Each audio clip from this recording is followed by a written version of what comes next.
ভাবছি চাপা শুটকির বিজনেস শুরু করে দেবো। চাপা শুটকির সব ধরনের আইটেমের বিজনেস করব। কি জ্বালা বলেন তো, এই টাঙ্গাইলে বিয়ে বসার পর থেকে কত মানুষের যে চাপা শুটকি খাওয়ার শখ শুনছি, তাদের করে খাওয়াতে খাওয়াতে এখন মনে হচ্ছে যে বিজনেসটাই করা ভালো। আসসালামু আলাইকুম এভরিওয়ান, সবাই কেমন আছেন?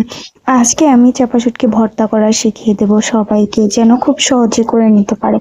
আমি এখানে কাঁচা মরিচ, রসুন আর পেঁয়াজ দিয়ে দিয়েছি। পেঁয়াজ দিয়েছি 4-5টা, আর রসুন 7টা কোয়া দিয়েছি, বড় বড় কোয়া যেহেতু তার জন্য। আর কাঁচা মরিচ দিয়েছি, আমি ঝাল খেতে ভর্তাতে একটু বেশি পছন্দ করি, যে কারণে আর কি কাঁচা মরিচটা বাড়িয়ে দিয়েছি। আর এই মরিচগুলো আর কি তেমন ঝাল হয় না। সবগুলো সুন্দরভাবে ধুয়ে তারপর আর কি কড়াইতে দিয়ে টেলে নিচ্ছি। তো এগুলো কিন্তু অবশ্যই একটু অল্প আঁচে টালতে হবে। আমি কিন্তু একদমই চাপা শুটকি ছাড়া বাঁচি না, কারণ আমার বাবার বাড়িতে যেহেতু এটা আমার খেয়ে অভ্যাস। তো সেক্ষেত্রে দেখা গেছে 10-15 দিন পর পর, বেশি টাইম 10-15 দিন খেতেই হবে। আর এদিকে আমি একটা চাপা সুন্দর করে ধুয়ে নিয়েছি, গরম পানি দিয়েও ধুতে পারেন, হালকা কুসুম গরম পানি দিয়ে। আর তাছাড়া কুসুম গরম পানি দিয়ে ধোয়ার পর আবার ঠান্ডা পানি দিয়ে 2-3 বার ধুয়ে নেবেন আলতো হাতে। তারপর আমি এখানে কিন্তু একটা ধুতকুচুর পাতা দিয়েছি, আর সেটা দিয়ে খুব সুন্দর করে আমি এটা মুড়িয়ে নিয়েছি।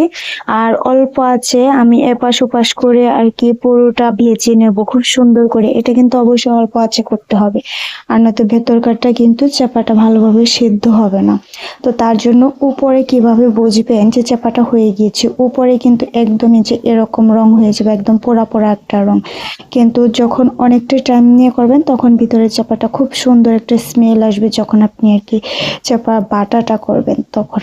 তো আমি খুব সুন্দরভাবে সবগুলো একদম একসাথে নিয়ে নিয়েছি। এখন চলে যাব মূল প্রসেসে।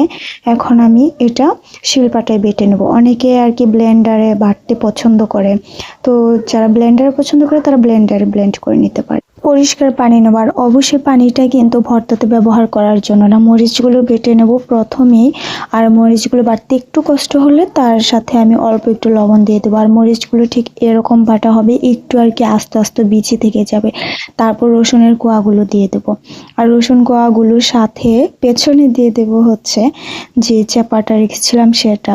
তো এগুলো আমি খুব সুন্দরভাবে মিহি করে বেটে নেবো। আর সব শেষে দিয়ে দেবো এখন পেঁয়াজ, কারণ পেঁয়াজ কিন্তু একটু পিচ্ছিল পিচ্ছিল টাইপ হয়, আর তার জন্য শেষে দিয়েছি। আর পেঁয়াজটা কিন্তু এরকম আধা বাটা হবে, পেঁয়াজ কিন্তু পুরোপুরি মিহি করা হবে না, কারণ খেতে ভালো লাগবে না। যখন আর কি খাওয়ার সময় মুখে একটু দাঁতের নিচে পড়বে তখন কিন্তু খেতে অনেক ভালো লাগবে।